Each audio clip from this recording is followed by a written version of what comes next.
Netherlands versus Bangladesh टी20 series की शुरुआत आज हो गई और आज जो है पहला टी20 था 3 मैच सीरीज का, जहां पर आप कह सकते हैं बांग्लादेश ने जो एक डोमिनेटिंग विक्ट्री कहीं ना कहीं नीदरलैंड्स के खिलाफ की है। बिल्कुल क्रश कर दिया नीदरलैंड को। अगर हम बात करें इनके पहले मैच में, आज नीदरलैंड्स को कहीं से भी कोई भी किनारा नहीं मिला जिसके सहारे वो इस मैच में वापस आ सके, चाहे वो बल्लेबाजी हो। जो पहला विकेट गिरा, पहला विकेट गिरने के बाद बस टीम जो है वो बिखरती चली गई और एंड जाकर खत्म हुआ जब 6 मारकर सैफ हसन ने गेम कंप्लीट किया। चाहे आप बैटिंग में कहें, फील्डिंग में कहें, बॉलिंग में कहें, तीनों डिपार्टमेंट्स में नीदरलैंड आज पूरी तरह से बिखरी हुई टीम नजर आई। बांग्लादेश के सामने नतमस्तक जो है नजर आई। ऐसा नहीं है कि बांग्लादेश में ज्यादातर हम जानते हैं कि व्हाइट बॉल सीरीज खेलने के लिए जो बड़ी से बड़ी टीमें जो है वो स्ट्रगल करती है। चाहे इंडिया को उठा ले, ऑस्ट्रेलिया, साउथ अफ्रीका, न्यूजीलैंड जैसी टीमें भी वहां जाकर व्हाइट बॉल में खूब स्ट्रगल किया है, सीरीज बांग्लादेश जीता है। लेकिन यहाँ पर हमें मीरपुर की बजाय साइलेंट में मैच देखने को मिला, जहां पर अच्छा स्कोरिंग मिली था। बांग्लादेश ने खुद काफी अच्छा स्कोर लगा, तेजी से स्कोर कर दिखाया।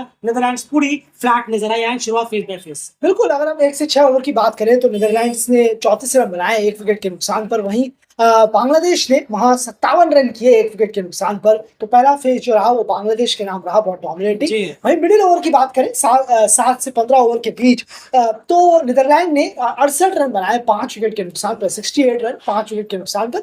वहीं बांग्लादेश ने इसी फेज में मैच को खत्म किया, 81 रन उन्होंने और जोड़े और सिर्फ 1 विकेट उन्होंने अपना गंवाया। और ये फेज ये मैच वो सब लेकर गए अपने साथ बांग्लादेश। और वहीं 16 से 20 डेथ फेज में नीदरलैंड ने सिर्फ 34 रन जोड़े और 2 विकेट उन्होंने गंवाए। और इस फेज में भी उनका हाल बहुत ही बुरा। बिल्कुल सही कहा आपने। आप देखेंगे अगर आप शुरू के 6 ओवरों में 20 डॉट बॉल्स खेली है नीदरलैंड ने, 36 में से 20 डॉट बॉल्स खेली। उसके बाद मिड फेज जिसमें 54 गेंदें होती हैं 7 से 15, उसमें भी 20 डॉट बॉल्स खेली। और फिर लास्ट के 5 ओवर यानी 30 गेंदों में उसमें 11 dot balls, total 51 dot ball Netherland ने, लगभग 8.5 ओवर डॉट बॉल से निकाल। बहुत ज्यादा हो गया, ये टू मच हो गया। इतनी ज्यादा डॉट बॉल से काम नहीं बनेगा। अब आप एक चीज गौर करने वाली बात है, डॉट बॉल्स उन्होंने 51 खेले हैं और उसके बाद अगर आप देखेंगे तो ओवरऑल जो उन्होंने बाउंड्रीज लगाई है वो लगाई है महज 14 बाउंड्री। 120 गेंदों में सिर्फ 14 मरतबा नीदरलैंड ऐसा कर पाया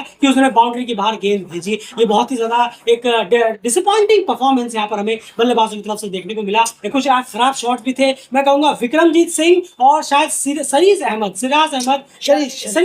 इन दो के शॉट्स जो है वो बहुत ही ज्यादा खराब थे। विक्रमजीत सिंह ने विकेट अपना थ्रो किया है तस्वीर अहमद गेंद पे, जो उन्होंने विकेट अपना दिया। स्कॉट एडवर्ड्स वही अपना स्वीप मारते हुए बॉल ऊपर खड़ी हो गई और बहुत ही शानदार जाकिर अली ने उनका कैच पकड़ा। ओवरऑल बैटिंग कार्ड ये आपके सामने है। मैक्सवेल को एक स्टार्ट मिला लेकिन उसे वो बड़े में कन्वर्ट नहीं कर पाए। महज 23 रन बनाए विक्रमजीत सिंह का फ्लॉप शो, 11 गेंदों में महज 4 रन।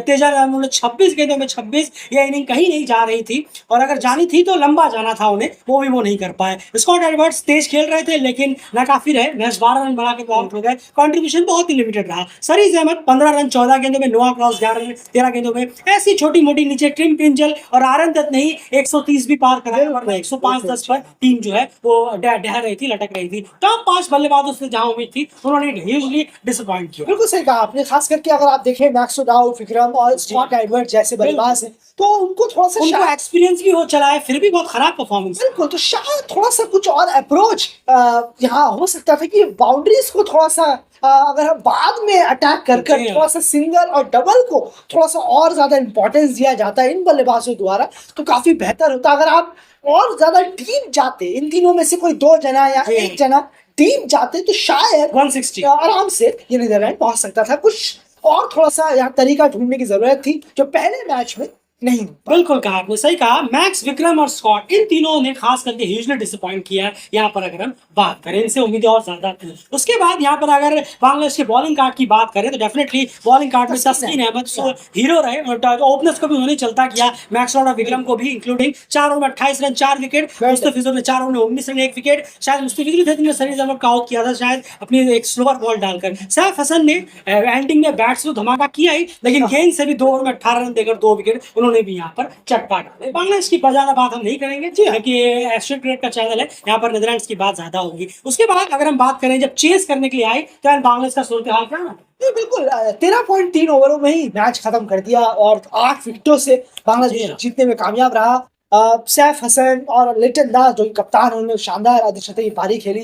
सैफ हसन ने बहुत ज़्यादा एग्रेसिव इनिंग खेली नीदरलैंड के खिलाफ, 19 बॉलों में 36 रन बना डाले और तंजीज हसन ने 24 बॉलों में 29 किए। थोड़ा सा स्ट्रगल, थोड़ा सा जद्दोजहद उनकी चल रही थी उस इनिंग के दौरान। बिल्कुल सही कहा। एक तरह से तंजीद हसन आउट हुए तो वो बांग्लादेश के ही फायदा हुआ। बड़ी तेजी से फिर सैफ आए, उन्होंने जो ताबड़तोड़ सिक्सेस लगाने शुरू किए, मैच बहुत ही जल्दी खत्म कर दिया। उसके बाद बॉलिंग यूनिट की बात करें यान, बॉलिंग लिस्ट पूरी लंबी है, डेफिनेटली एक आध प्लेयर्स मिस आउट है, इसमें कोई दोहराई नहीं है, लेकिन 3 बॉलर्स फिर भी इस लाइनअप में है जिन्हें अच्छा खासा एक्सपीरियंस हुआ है। इससे तो बेटर बॉलिंग की उम्मीद थी। वो 3 बॉलर कौन से इस पूरी बॉलिंग का? जरूर देखिए, आर्यन दत्त, काइल क्लेन और पॉल वैन मैकरेन बिल्कुल सर बॉलर हैं जिन्हें अपना यहाँ पर थोड़ा सा और ज्यादा देने की जरूरत थी। अगर आप देखेंगे तो बहुत ही डिसअपॉइंट किया है तीनों ही बॉलर्स ने, खासा कुछ परफॉर्मेंस हुआ नहीं है।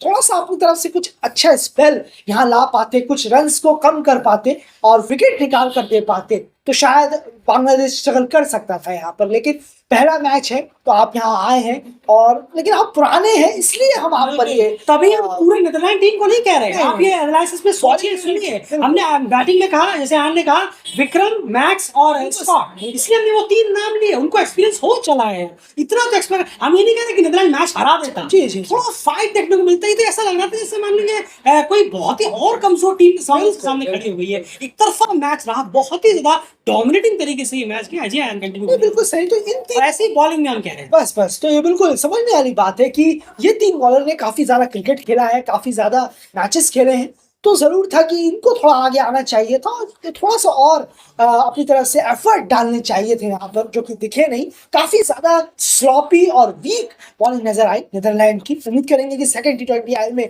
बेहतर नजर आए। लेकिन एक चीज और है, आप एशिया में आए हैं तो कुछ अब इंपॉर्टेंट प्लेयरों को अपने साथ लेकर आना चाहिए था, क्योंकि आप वर्ल्ड कप की तैयारी कर रहे हैं। वर्ल्ड कप में जरूर है आप वहां जाएंगे, वर्ल्ड कप में जाएंगे, लेकिन कहीं 2024 जैसा हार ना हो, बिल्कुल, जहां पर कुछ आपने किया नहीं था खास, बहुत ही अटली डिसअपॉइंट किया था और वापस आप चले गए थे हार कर, टूर्नामेंट से बाहर होकर। वो बहुत ज्यादा खतरा है। वापस वही प्लेयर आएंगे, ये प्लेयर जो एशिया में आकर खेल रहे हैं, इनकी वहां पर जगह भी नहीं बनेगी। बिल्कुल सही कहा।